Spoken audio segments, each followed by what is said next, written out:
Assalamualaikum warahmatullahi wabarakatuh. Perkenalkan, saya Kristal Sulele. Saya Nur Fatila Sari. Saya Nur Rahman Nasrullah. Saya Nur Linda. Saya Nur Hasan Eli. Kami dari kelompok 9 akan mempresentasikan hasil kerja kelompok kami, yaitu flowchart sistem informasi puskesmas. Alur Cimpus yang pertama kepegawaian, input user dan password, selanjutnya login, selanjutnya input data pegawai, selanjutnya data kepegawaian, selanjutnya terhubung dengan admin. Selanjutnya bagian admin menginput user dan password, terus input user dan password pegawai, terus login, kelola pengguna, terus level pengguna, terus data pegawai terhubung dengan kepegawaian. Setelah itu data master, data dokter, jadwal praktek dokter, data pasien, terus input data pasien terhubung dengan unit pendaftaran. Terus data pendaftaran terhubung dengan data unit pendaftaran. Terus data diagnosa, data obat terhubung dengan unit pelayanan obat. Data supplier terhubung dengan unit pelayanan obat. Data tindakan terhubung dengan unit pelayanan klinik. Terus data polik KIA terhubung dengan unit pelayanan KIA. Terus data perbaikan gigi terhubung dengan unit rekam medis. Terus data tindakan berobat terhubung dengan unit pelayanan klinik. Selanjutnya unit pendaftaran. Kemudian unit pendaftaran. Di sini yang pertama itu kita menginput user dan password, kemudian login, kemudian pilih pasien baru atau pasien lama. Jika pasien baru, maka kita input data di pendaftaran, dan jika pasien lama kita input data input data pasien. Kemudian setelah menginput tadi, kita akan terhubung di unit pelayanan klinik. Di sini di unit pelayanan klinik yang pertama itu input user dan password, kemudian login, kemudian data pendaftaran, kemudian kita data tindakan berobat, dan akan terhubung dengan unit pelayanan KIA. Selanjutnya yaitu di unit pelayanan KIA. Di bagian G kita login, terus input data poli KIA. Setelah kita input data poli KIA, input data perbaikan gizi. Nah, setelah itu ke F itu unit pelayanan obat. Nah, pertama kita login, terus input data pengadaan obat, kita input data pengeluaran obat, terus input data obat-obatan. Selanjutnya kita akan menginput data supplier. Selanjutnya yaitu unit rekam medis. Yang pertama itu login, selanjutnya input data diagnosa, selanjutnya input data tindakan di unit pelayanan klinik, dan selanjutnya yaitu input data tindakan operasi. Baiklah, itu login. Setelah itu data kepegawaian, kita tambah data, kita isi nama di situ, nicknya. Setelah isi nama nick, kita isi nama perempuan, tanggal, bulan, dan tahun, dan isi ini. Kali itu kita pilih staf administrasi. Kita di bawahnya juga administrasi. Setelah itu setelah begini kita klik tambah. Bentar dulu. Setelah itu kita klik tambah. Setelah seperti ini, kita cari nama yang kita buat tadi. Mana tadi tuh? Bentar.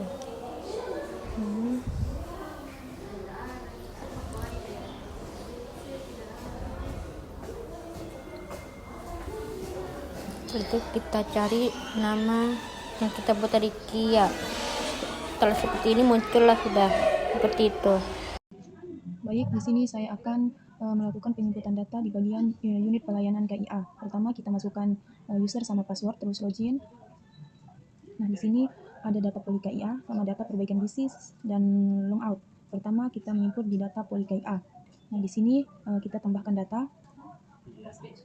masukkan nama pasien.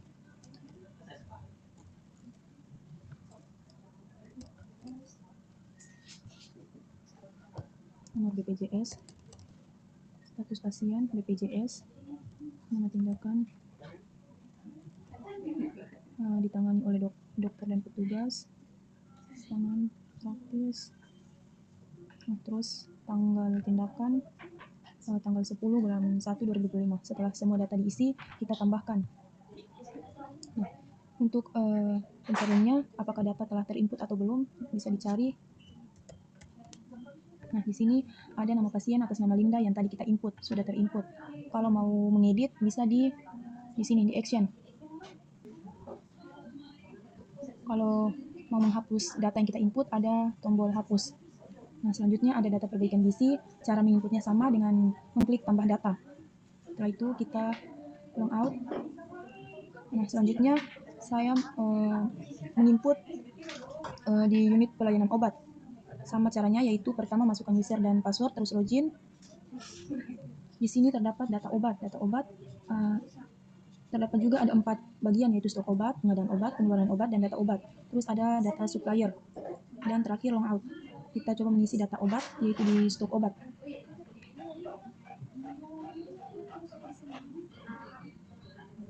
Di sini stok obatnya, di pengadaan obat, yaitu tambah data.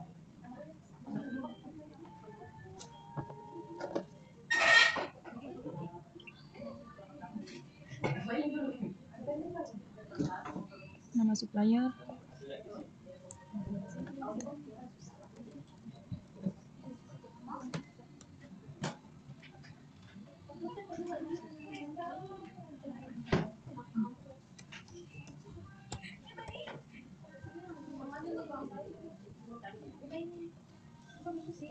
jumlah 3 satuan sirup,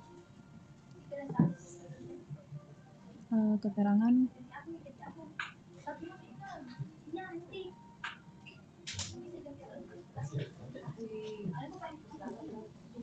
setelah itu tambah.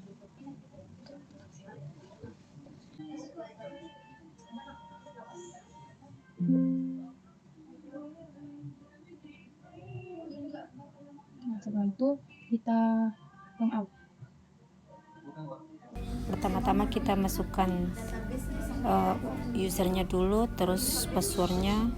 Setelah itu kita login.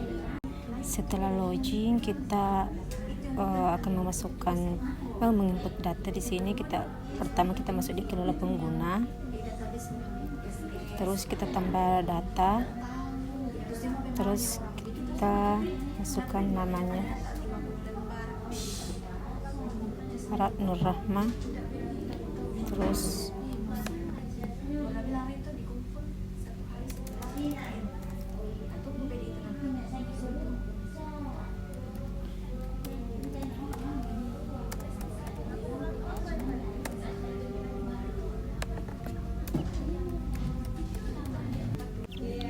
kita pilih unit pelayanan klinik, terus kita tambah.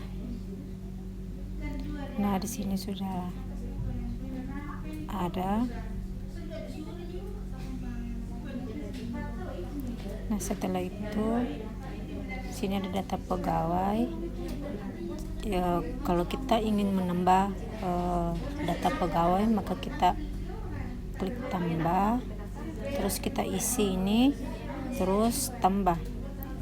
Untuk pegawai masternya di sini ada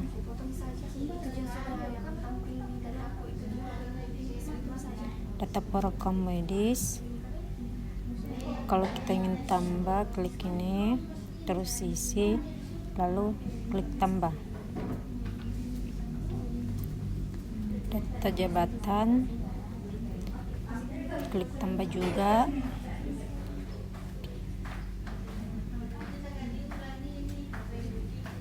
Terus data dokter, jika kita ingin menginput data dokter, kita klik tambah data, terus kita isi di sini, terus kita klik tambah.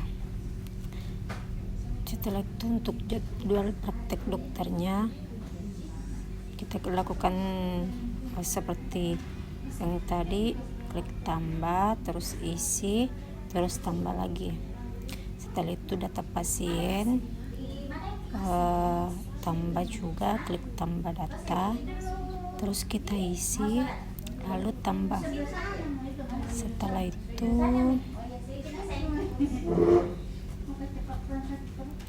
data pendaftaran, tambah data. Nah, di sini kita tambahkan lagi, terus tambah di sini. Nah, setelah itu data diagnosa. Jika kita ingin menambahkan data diagnosa penyakit, maka kita klik tambah, terus kita isi lagi di sini, terus kita tambah, klik tambahnya. Nah, setelah itu data tindakan kita lakukan seperti yang tadi, tambah data. Setelah itu kita mengisi di sini, terus kita klik tambah lagi. Setelah itu data obat, terus itu data supplier, terus kita tambah data, lalu kita mengisi di sini, terus tambah. Terus data tindakan operasi.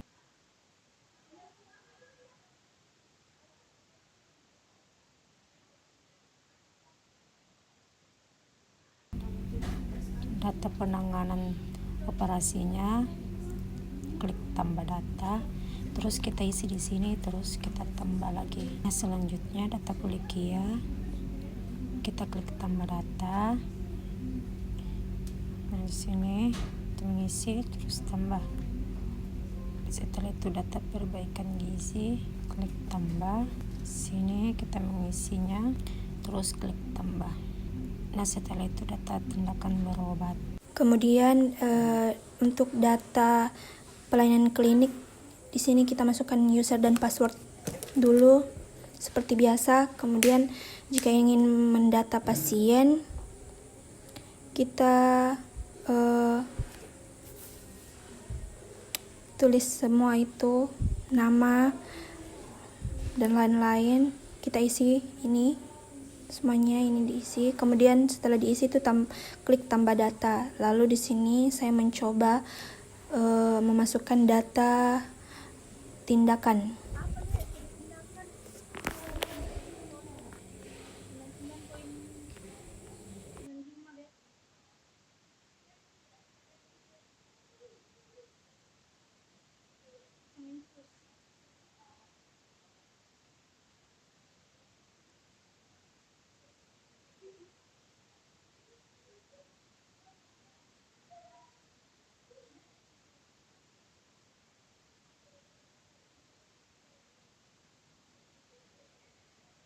Setelah semua terisi, kita klik tambah, kemudian akan muncul hasil data yang kita input. Lalu di sini kita masuk lagi di data pendaftaran. Nah, di data pendaftaran ini kita menginput data pasien. Di sini ada nomor KTP, nomor BPJS jika dia pasien BPJS. Nah, kita isi semua data-datanya. Setelah mengisi semuanya, kita klik tambah data. Yang selanjutnya itu unit rekam medis yang pertama, tambah data, terus kasih masuk nama penanggung jawab, poli tujuan, nomor rekam medis, terus diisi semua data-data yang ada. sesudah itu tambahkan. Terus di data tindakan ada semua nama-nama yang muncul. Jadi pesan dan kesan kami selama belajar di mata kuliah jaringan komputer dan analisis yaitu, kalau saya kesan saya itu bisa mengetahui cara untuk membobol wifi, cara pasang kabel, dan mengetahui bahasa pemrograman yang seharusnya bukan jurusan kita tapi kita mengetahui. Bagus. Pesannya jangan terlalu banyak tugasnya ya Bapak, karena saya stres. Misalnya juga jangan terlalu banyak mendownload aplikasi karena semua laptop tidak bisa mendownload aplikasi. Dan di sini kesannya sangat berkesan sekali karena kita kerja tugasnya itu sampai subuh, sampai pusing. Tapi tugasnya bermanfaat. Iya, Bagus. selesai. Lanjut. Terima kasih Pak. Terima kasih.